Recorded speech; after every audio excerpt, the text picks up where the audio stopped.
For cramps, for cycles, for balance, we had remedies. Before prescriptions, before diagnosis, we used teas, oils, and roots passed down through whispers. Black cohosh, one of the strongest. A hormone regulator, pain reliever, antispasmodic. But we respected it. Never took it more than 7 days. Never while pregnant. Catnip, not just for cats. We used it for cramp. 2 to 4 cups a day. It worked. Chasterberry. Some called it Vitex. That one came later. Evening primrose used now, not then. We stuck to what we had, what worked. Sassafras bark boiled with stick cinnamon. It wasn't just about stopping pain. It was about staying in rhythm with the body, honoring the changes, surviving the shifts. 1 tablespoon of flaxseed oil a day helped ease the storm of menopause. We didn't call it menopause. We called it the change. We didn't have luxury. We had each other, and we had the land. These remedies gave us relief, respect, resilience, and that's why for cramps, for cycles, for balance, we had remedies. Before prescriptions, before diet. Honor and respect, honor and respect. It is another edition of Revolutionary Hoodoo, New Orleans Voodoo Secrets and Recipes, powered by, sponsored by, supported by NOIVD, New Orleans International Voodoo Day. We certainly invite you to continue to join us and support us by way of our website at www.vodouday.org. 2026 New Orleans International Voodoo Day promises an inspiring and immersive experience with a diverse lineup of engaging events. Highlights include an educational symposium featuring distinguished speakers from around the world, including a delegation of scholars and spiritual leaders from Benin and Haiti, as well as art exhibitions showcasing voodoo-inspired works by talented local and international artists. The event will also feature children's programs and an Afro-ecology exhibit exploring the sacred nature of plants in voodoo, their roles in spiritual practices, and their connection to our ancestors. The weekend will culminate in a ceremonial procession to 9 significant sites throughout the city, locations where the enslaved were brought ashore, held, auctioned, and where they later found community and created culture. This journey will begin at the transatlantic slave route to New Orleans marker on the moonwalk at the river behind Jackson Square, behind the French Quarter, and conclude with a traditional voodoo ceremony at Congo Square. Additionally, visitors can participate in interactive workshops, community discussions, and opportunities to connect throughout the year with practitioners and cultural experts. And we certainly appreciate you for joining and participating this weeknight, 9 p.m. Central Standard Time podcast for New Orleans International Voodoo Day. We certainly are grateful for our attending audience and listening participants, as well as our co-hosts, who I will introduce and will unmute them momentarily. While hoodoo and culture is relatively new religious practice, as it developed after the colonization of the New World, its roots lie largely in African voodoo, a religion that traces its tradition more than 10,000 years into the past, to the Congo region in Central Africa and the Fan Kingdom of Dahomey in the present Bight of Benin in West Africa. And some would even say back to ancient Kemet, ancient Egyptian culture and spiritual practice. And while it would seem distracting to describe the religious beliefs of the voodoo religion in a document addressing the whole role of conjure and hoodoo in the United States, it is important to recognize the roots of the practice in order to understand how it has adapted to the New World environment. The magical practices of voodoo are entwined in its cosmological and theological belief structure. Thus, the structure should be understood. Like many African traditions, voodoo does not make any distinction between religion and culture. The voodoo religion is as much a part of life as breathing and provides an inclusion with nature world as well as with the spiritual world. Existence in all its forms is seen as an exchange of energies from deity to human beings and from the heavens to the earth. Contrary to the conceptions held by many Westerners that voodoo is solely polytheistic and animistic religion, voodoo is in fact an extremely complex and organized set of beliefs with a moral center, all interchangeable and intertwined. Voodoo is not what one traditionally refers to as polytheistic religion, but rather a diffused monotheistic faith that believes in a supreme God and several lesser deities beneath it.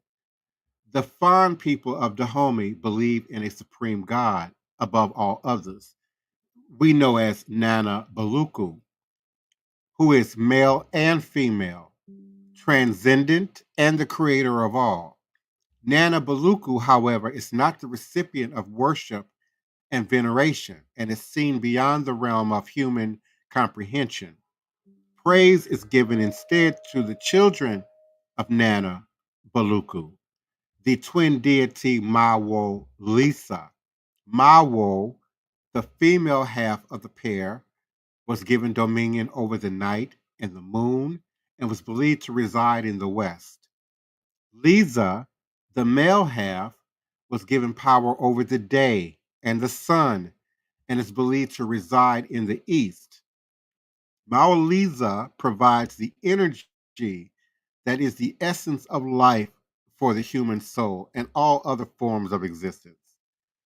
The importance of the family as a cohesive unit in African culture is prevalent in the hierarchy of the Dahomey Voodoo, all of whom are related to each other in a familial structure or an ancestral structure, if you will. Mawulisa is the parent of the other Dahomey Voodoo, all of whom serve functions. As we say, Loa exists in nature, as we say, Orisha exists in nature to serve specific functions. The Sakpata are the offering of Dada Zoch and Niawe Anu, and they are deities who control aspects of life on earth. Gu controls metal and war. We say particularly iron. Ajay, the wilderness and its animals, as well as the hunt.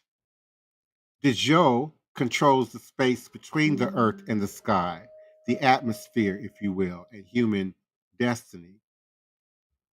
Herbioso owns the sky and punishes wrongdoing with thunder. Sagbo possesses the power to create children. Agbe, Agbe, and Niete are given control over the water and the seas. Ayaba controls fire. Legba is a vital Voodoo that he serves to mediate between the Voodoo and human beings. It is believed that Mawaliza bestowed each Voodoo with his or her own unique language, making communication with each other and certainly with humans impossible. Legba then serves to bridge these gaps in communication.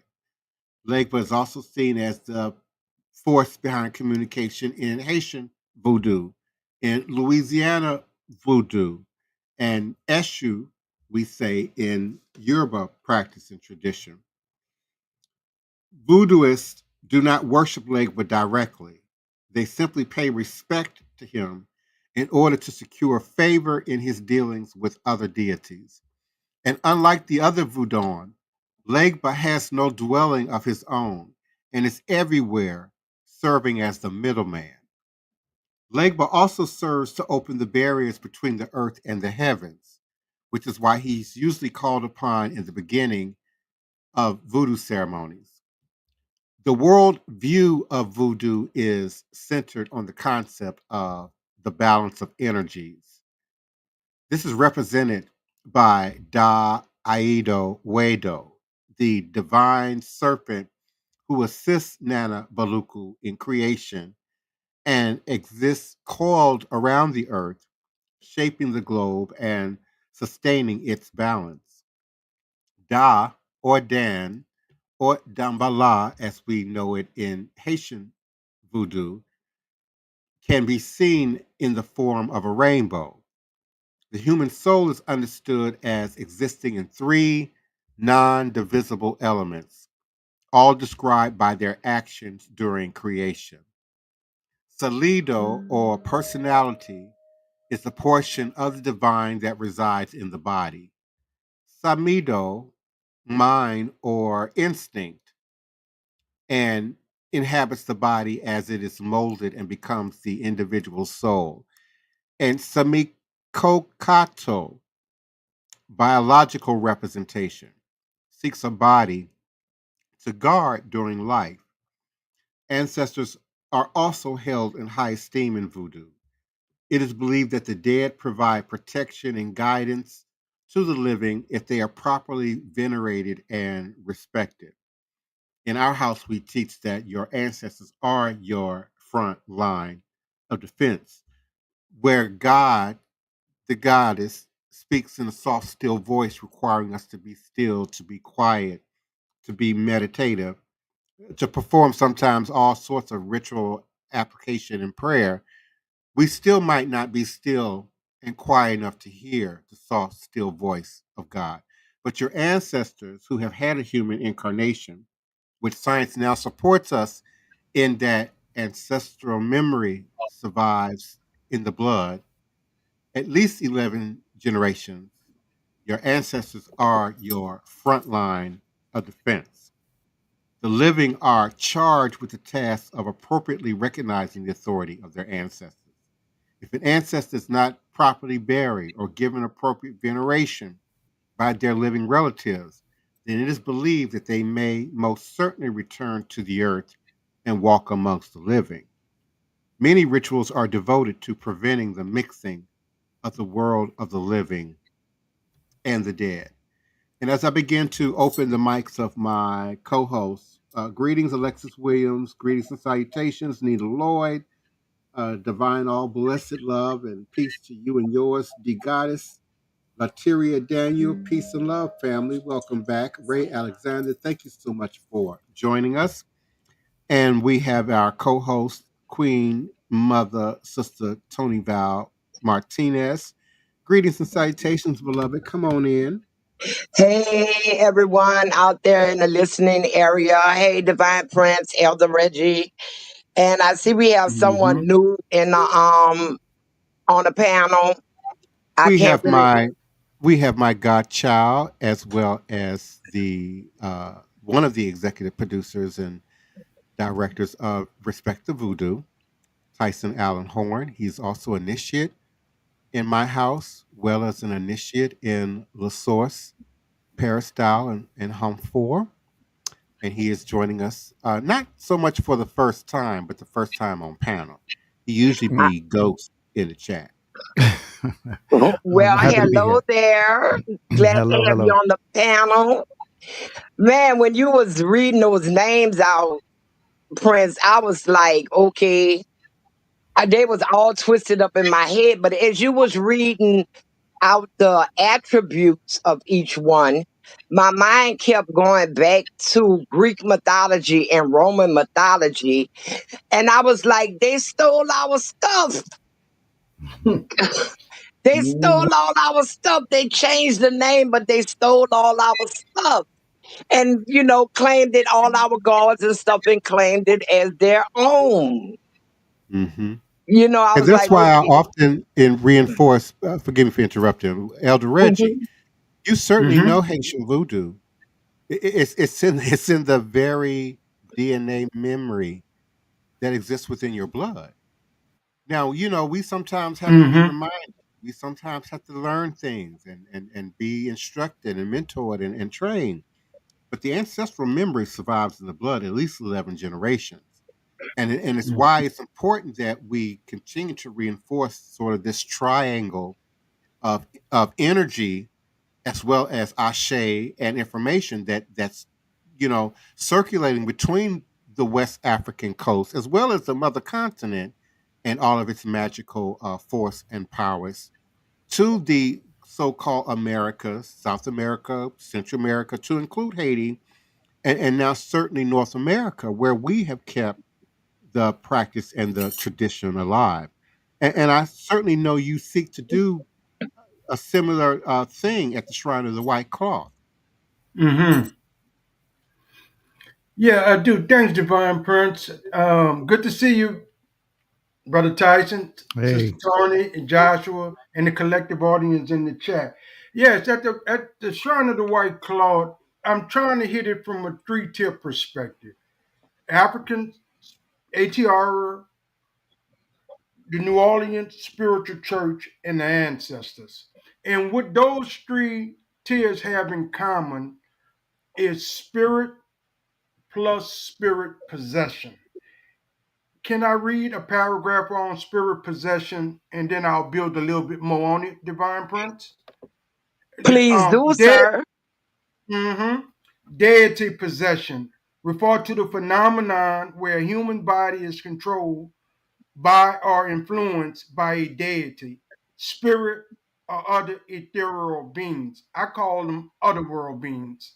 This can manifest as an altered state of consciousness of behavior attribute to these entities. In various cultures, possession can denote the presence of multiple personalities in a single physical body, often associated with spiritual influence or control. So, as I was coming up in the New Orleans Spiritual Church, and when the mothers bring forth Black Hawk, Queen Esther, or White Hawk, or Big John, they was calling for these spirits to take possession of people within the church body at that time. Certain people will get possessed. They may do what we call a Native American dance or start speaking in that language because that was of a spiritual possession. Once I start learning about the ancestors and how the ancestors possess you, I experienced that. And I was able to relate to it because of the background in the New Orleans Spiritual Church. And then when I stepped up to get initiated in Oyo State, Nigeria, into the Orishas, and when they start possessing, setting on the head, I was able to get in possession real quick because I already had built up a body of work from the New Orleans Spiritual Church. And as Divine Prince was eloquently reading, to work with these deities as he named them all, they speak to you through possession. Once you're in that outer state of body, you can all, not that you're constantly aware of what's going on, but you're speaking to the audience, or you may pass out. They put a blanket on you, or they put cool water on your head, or whatever. But in that process, you're getting downloads to help yourself, your general community as a whole. And that is the process, how it all kind of worked together. mhm. Hmm. And what about Divine Prince? I heard you say something about they had rituals or ceremonies to keep people from getting possessed by ancestors. Well, no, the process of ritual adaptation, which were my thoughts and my experience, written down so that they can be presented to a listening audience with some order, is about keeping us out of the way of disgruntled ancestors, the spirits of the Hmm. dead that die suddenly, die too soon, die under tragic circumstances, die with incomplete work, and those we Hmm. often now sort of uh, compartmentalize into what we might say is a generational curse. I might say are certainly soul entanglements. And soul entanglements can extend not just to your blood relative, but to communal ancestors. The Yoruba say Egbe as a spiritual family or a spiritual body of both spirit and humans that operate both in heaven and on earth. in concert. So certainly those higher elevated ancestors, typically those who did well, did they shadow work while they were living, left light, and love, can contract with God to then go on to continue to assist humanity in evolution and moving forward, and certainly beginning with their own bloodline, their own blood inheritance, which ultimately affects all humanity. So the problematic folk, you know, we're not seeking to wake them. Often we're pouring libations to cool them and keep them quiet and keep them moving forward in the evolution of life, on the other side. But again, to use the Yoruba, the Egungun, Egungun, are those evolved, ascended, higher vibrating ancestors, typically male energy ancestors. And Gelede, Gelede, are the great mothers, uh, Mm-hmm. the ancestral mothers, if you will, as a power, as a force that impart what the Yoruba refer to as Iyami, Iyami, Iya, Ami, Iya, Iya, Ami, Ami, the sacred and mysterious power of women, which is viewed to be so powerful, it is also sometimes translated to mean witchcraft. And so when I, see a woman, for example, giving birth to a child, we're not witnessing witchcraft. We're witnessing divine magic. We're certainly witnessing something that is divine and innate and inherent Mm-hmm. in nature. So there's that is inherited just by way of nature itself, and us being, a particle of the great body of the universal body, and then that which is imparted by way of our great mothers, which we often accredit to intuition and motherwit and things of that source. But the Yeah. ancestors, particularly the disgruntled dead, if not laid to rest, and there are different protocols, contingent on the practice, the tradition, the lineage, the house, but things that we do to, wash them, cleanse them, anoint them, keep them still, keep them quiet, pray for them. A great deal of what Fet Gede is, and All Saints and All Souls is, as an amalgamation of that practice, is praying for the dead, bringing healing, empowerment, balance to those who've already transcended, but may be stuck, may You be know, bound. I have a Mm-hmm. thing with people naming they babies after somebody in their family that was not a good person, really. Let's face it. You know they wasn't a good person, but I understand they was your brother or your daddy or your uncle. But I believe that you bring that energy from that person to your baby. One Mhm. thing I noticed when I used to communicate with all the brothers in jail, everybody, when they came into knowledge of their African history and ancestry and Afrocentricity, and they wanted to pick a African name, everybody, oh my God, wanted to be named Shaka. Yes, indeed.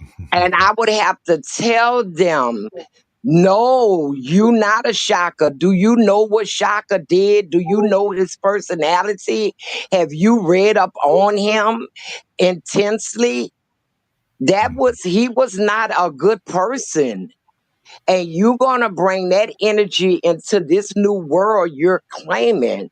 So I be down with look, don't be calling up them wrong ancestors and putting them on your children, because I've seen that happen, and I have to look at some kids that's 4 or 5 years old because I know who they named after, and I'm like, yeah, that's them all over again. And they'll have a lot of people will say that. And they wonder why. It's because of what's in a name. I think that has power. You're calling them to that child. There's And they also get, Oh, I'm sorry, Sister Toni. Go There's ahead. also, duality in nature, duality in spirit, and so people are adapting, Loa names and tattoos. People are adapting Orisha names and tattoos, not understanding that there are certainly divine aspects and qualities to Loa or to Orisha or to the Voodoo, but they also Mhm. have, very unstable human earth-based characteristics. I call it shadow energy. All of these deities have a shadow component, which speak to again the polarity that exists in life itself, but also the purpose for the polarity.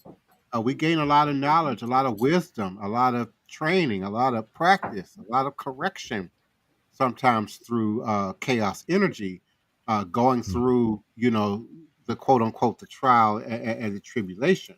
We certainly don't live for the trial and the tribulation. We live to produce life and life certainly more abundantly, health, wellness, etc. But as we are confronted with the imbalances that exist, and particularly those at the soul entanglement level, those that affect the family, and again, as you brought into the conversation, the baby daddy, the baby mama, you're now interwoven two clans, two ancestral spirit bodies together. Much like Romeo and Juliet, the Montagues hated the Capulets hated the Montagues for generations. Does anybody even remember why? Only for their kids to interpret that sense of familiarity, that sense of connection as a soulmate tie, when it And very well is a soul entanglement between the two families. And we know they ended up hurting themselves, but they could have done the work and brought balance to the families and subsequently saved themselves and the relationship moving forward. that's Mhm. why, well, basically, it was before Katrina when families in New Orleans had been in New Orleans for years.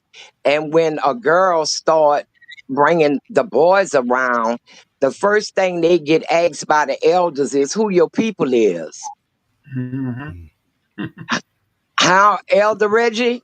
Yes, they In do. that night ward, who your people is. Mhm. Yeah. And that's because they know the history of the family. Or they might say, I don't know them, but you can best believe they going to get on that phone and call everybody and ask them, you know anything about the so-and-sos? You know anything where they been at, what they do? Because they feared that if their daughter had a baby and they brought that energy from a bad family. Say the families was fighters and thieves and bad, just a bad family. They didn't want that energy to combine with their family energy. So Right. to Mhm. us in the South, it was a very real thing about the energies which you talking about, Divine. Hmm. And let Mhm. me tell you, Tyson may as well Mhm. speak to this. Go ahead. I've just in the last 4 months uh, re-met and reacquainted myself with my oldest living sister. Mhm. She's 72 years old. I basically saw her for all of 5 minutes in the sixth grade, and she disappeared, and we never Mhm. heard or seen from her again, or even her story, or how she even came into play here. And then within the last 2 months, I've reacquainted and met for the very first time my youngest living sister. Mhm. Okay, I was born in 1966. She was born in 1970, a full 9 months after my sister Wapani. And it's interesting because when I first became aware of siblings outside of my mother's two children, Mhm. as early as the fifth and the sixth grade, Carrie wasn't the only sibling that we knew was out there. But leaving home at 14 and going and living with my siblings and spending time, with these children who did not grow up with their father, who don't know anything about their father, and then seeing demonstration, energy, behaviors that just mirror the man, more so in some of them than you would even see in Wapani or myself, who spent the most time with him. I have clients who often come who are adopted. Tony Val, when I met Tony Val, all we knew is Tony Val was the only child, you know? Ah, Okay. Now psych. she got, go ahead, boo. Mhm. Well, it took me to be almost 60 to find out that I had 13 other siblings by the same mother. Mm. And it's amazing how, even though we just not meeting each other, my oldest sister is 73 because she just made a birthday, my second to oldest. And I've met them. I went out to Chicago. They came here and everything. And I met them through 23andMe, and which I had no faith in, even though the Divine Prince had been telling me for almost 5 years I needed to get a DNA test. If I would have listened to the Divine Prince when he first told me to take a DNA test, I may have found my mother before she passed. But I didn't listen to him Mm. because he was telling me to. But we've been around each other a lot since we've met. And it's amazing how, even though we weren't raised together, how similar my life is with their life, what went on in their life. And I have something from each one of them. It's like, oh, oh man. And then so we start the saying, we all got different daddies. We know that. It might be 13 different daddies or 10 different daddies. We all know we got different daddies. But now we say, oh, that's from the Martinez side, meaning our mother. That must be from the Martinez side because all of us have that same attribute. Mm. And then when somebody doing something crazy, we have another sister that went off a different route, and my sisters would say she must be just like her daddy. Because I believe it's only about 5 of us who know who their father is. And we trying to figure out which one of us got the same father out of the ones that really don't know. So, Mm. but you definitely can see that is definitely a truth about mixing those family lines and those bloodlines and who mix and who don't mix. And be careful who you have children with. I want to jump in there. Just y'all talking about siblings and so forth. I think that this is another question I have just in, with the practice and practitioners nowadays as well.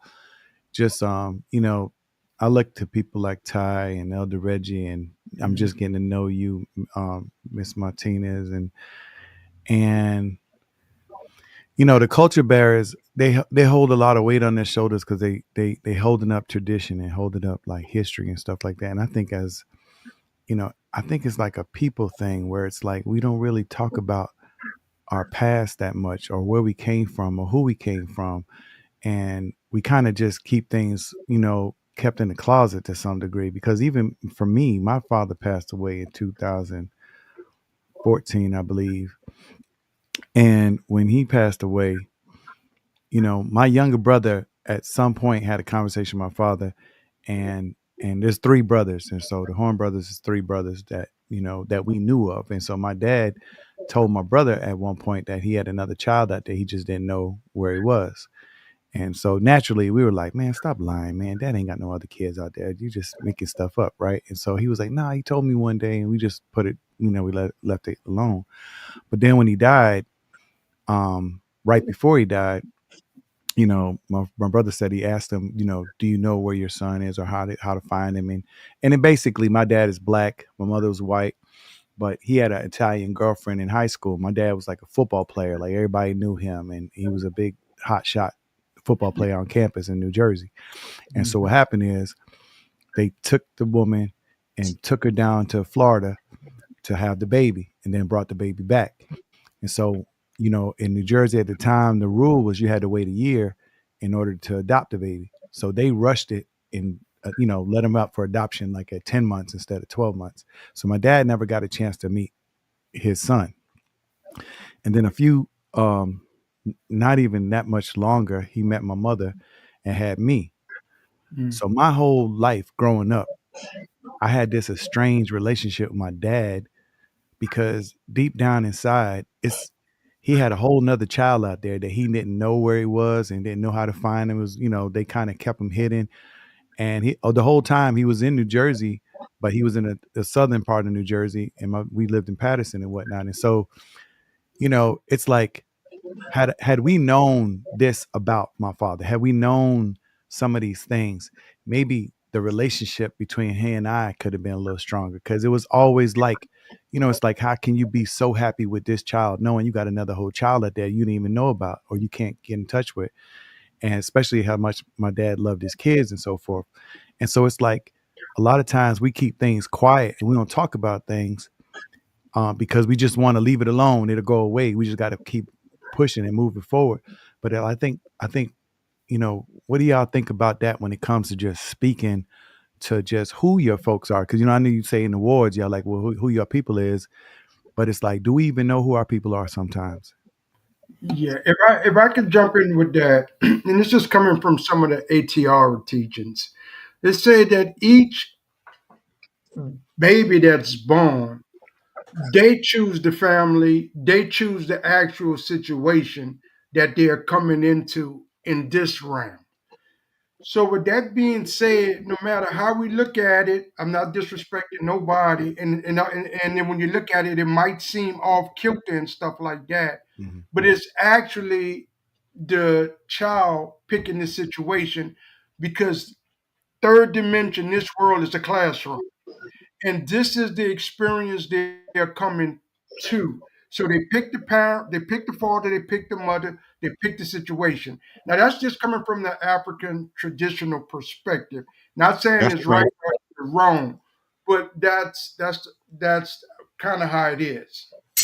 The Jews also have that tradition in their teachings. The baby spirits are in a place called the Gulf, and that's Hmm. where they stay until it's time for their parents to come along that they have chosen. Hmm. But also, they are known to be in the Gulf with other siblings that are born after them. And in Hmm. the Gulf, they all know each other. Mm. Hallelujah. See? Yeah, Elder Reggie, I would believe that would be universal law that we Hmm. choose our destiny before we come to earth. It's Hmm. certainly a message sometimes that's difficult to get across to a client or caller, or godchild who's, coming to you in distress, who's, Mm-hmm. only, you know, identifying things right now from the dark, from the shadow energy, from the negative, Hmm. and can't see, the light or the reasoning behind, that choice in destiny.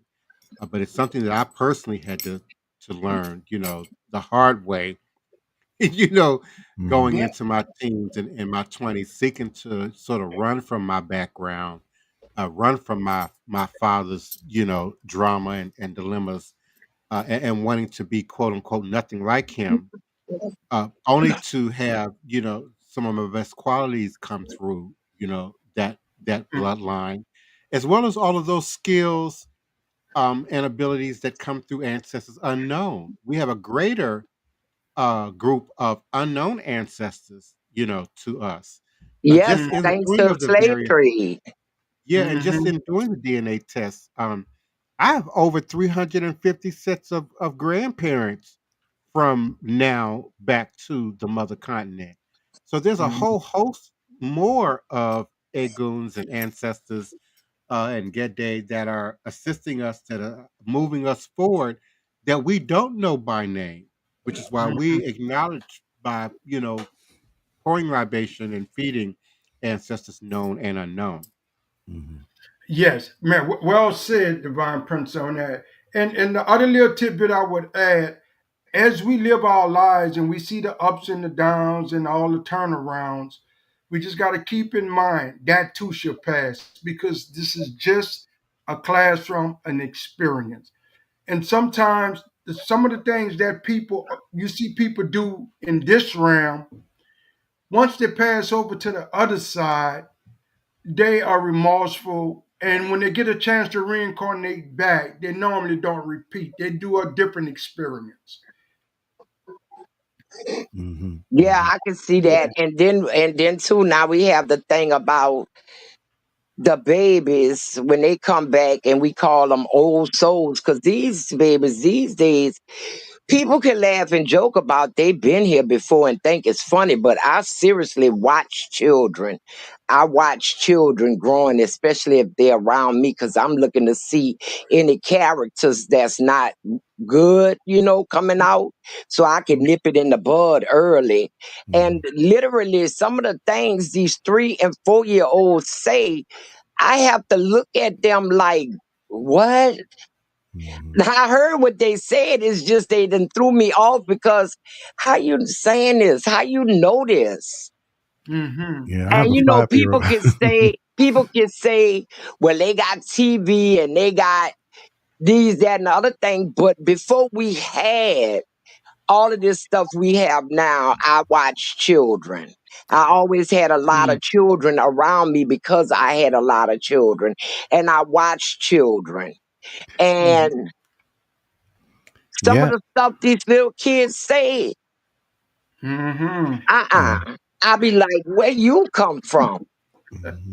Yeah, my daughter, she's 5 years old, but when she was about 3, I remember going to taking her to a funeral one time, and they were singing during the funeral, and my daughter was standing on the pew with her hand in the air, her eyes closed, and she was rocking back and forth, like she was just sitting Like there she had praising, used like to she been doing there, that. like like she been to church before, she know what to do. Like she was 3 years old, she didn't know what to do, and And, I hadn't taken her to I hadn't taken her to my church home back, in Florida down there.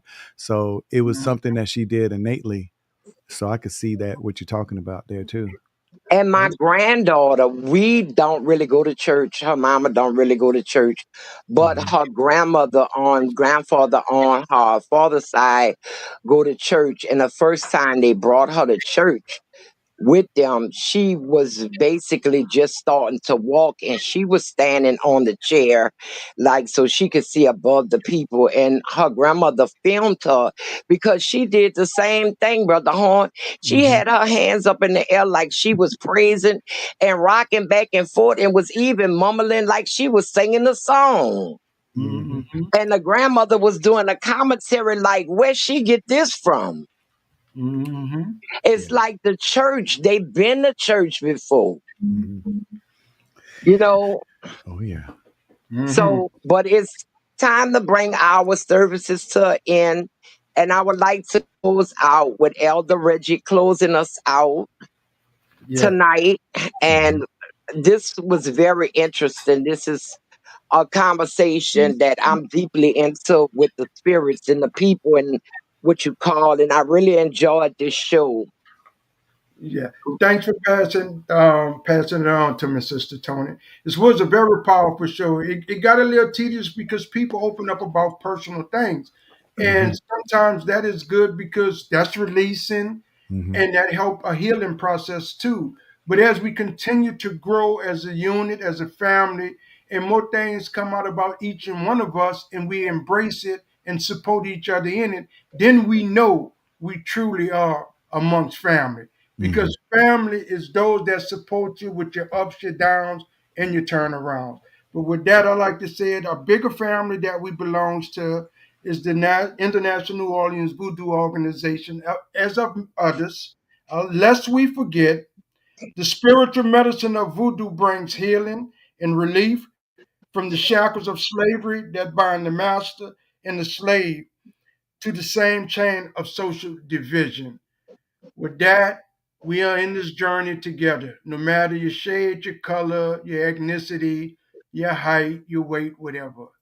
We on this earth plane to try to work it out and figure it out. With that, I say, Ashe, Ashe, Ashe. Good night, everyone. I say Aibo. good night, Aibo. everyone.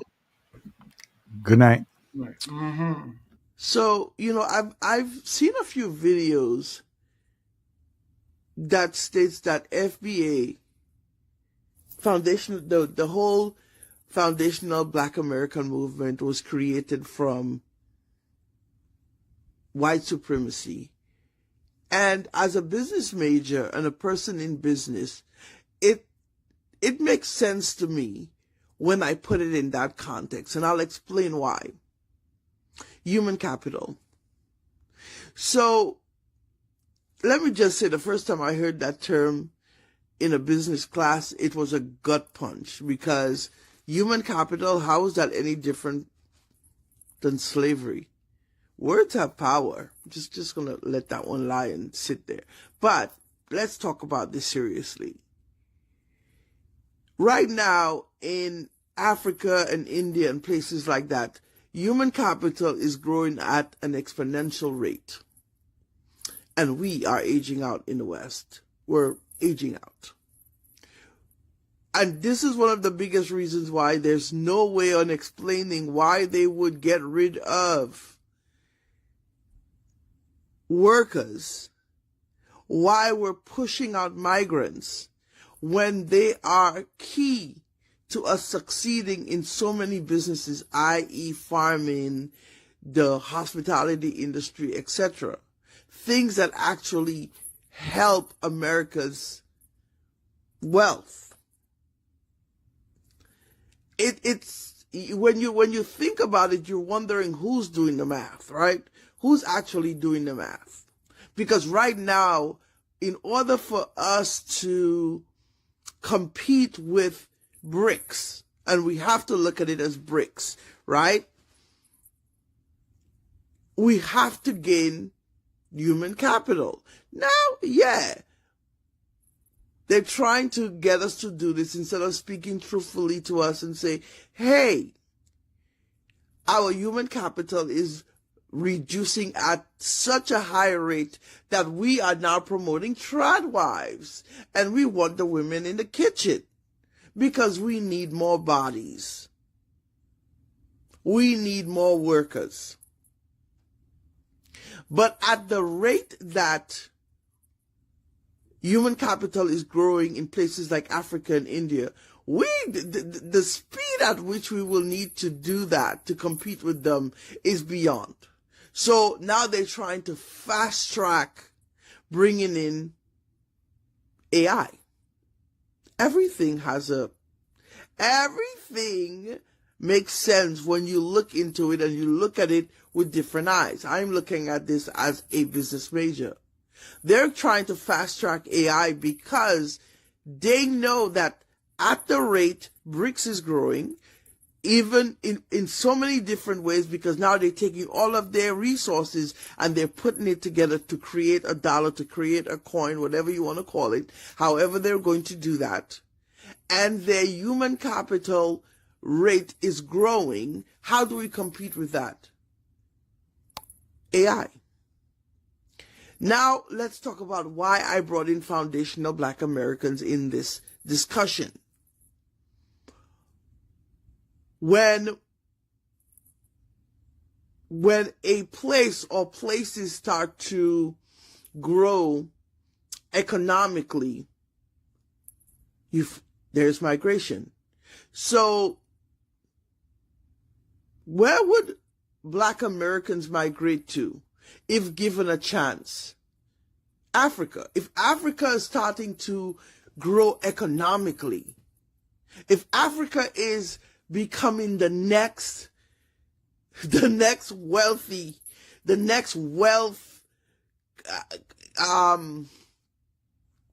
the next great empire.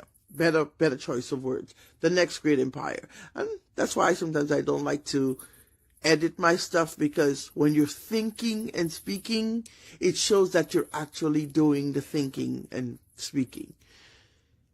So that Africa and BRICS on a whole, that's going to be the next great empire. So what will that cause? That will cause another great exodus, another great migration. And what better way to keep Black Americans in America? Tell them they're indigenous to the land, which we are. Not questioning that. This is not my question.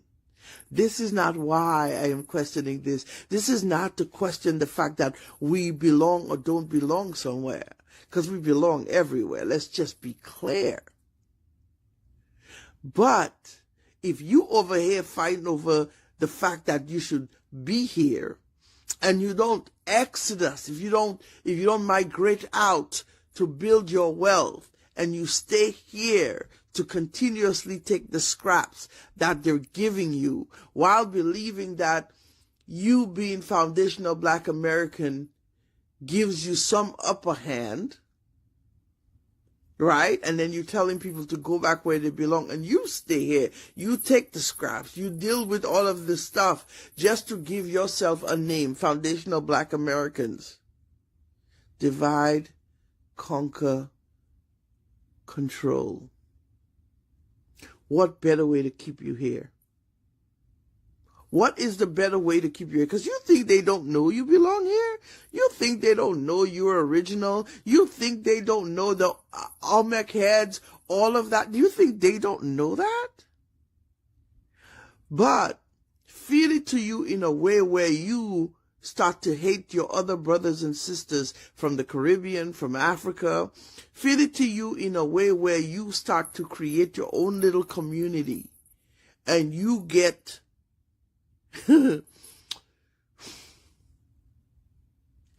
you get stuck in a place.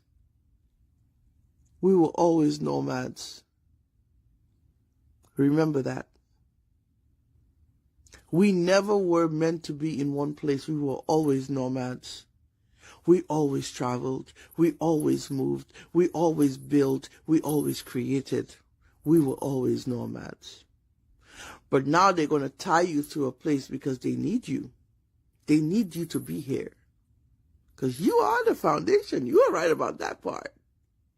They need you to be here. Because then their lies will start to, it'll come to pass. Their lies are going to start to be seen about their greatness. So they need you to be here. They need you to be here so the lies can continue. Are you up yet?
Please, allow me to show you something.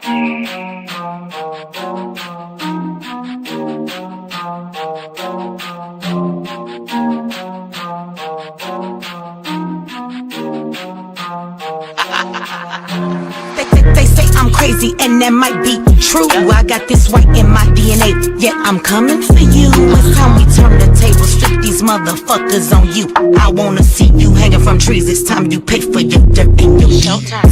You created the monster, you created the beast.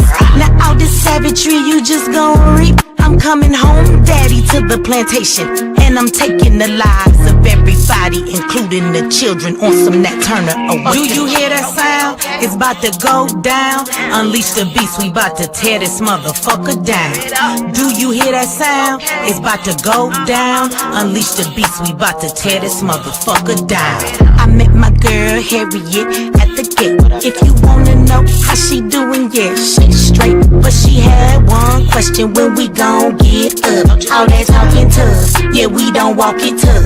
She got it locked and loaded, got that piece up on her side. She looked me in my eyes and said, "Mitch, you ready to ride?" Moving forward, you gotta use both eyes. Watch your front and watch your back. Keep your hands up on your gas. Do you hear that sound? It's about to go down. Unleash the beast, we about to tear this motherfucker down. Do you hear that sound? It's about to go down. Unleash the beast, we about to tear this motherfucker down. He sit at the table, but he don't order no bacon. He greet me in those words, assalamu alaikum. Got them glasses on his face and them waves in his head. He go by the name of Detroit Red. He looks me in my eye and says, you only get one try. Know that your biggest opposition will come from the inside. I know you wanna love them all, but don't even try, because they'll smile up in your face while plotting your demise. Do you hear that sound? It's about to go down. Unleash the beast, we about to tear this motherfucker down. Do you hear that sound? It's about to go down. Unleash the beast, we about to tear this motherfucker down.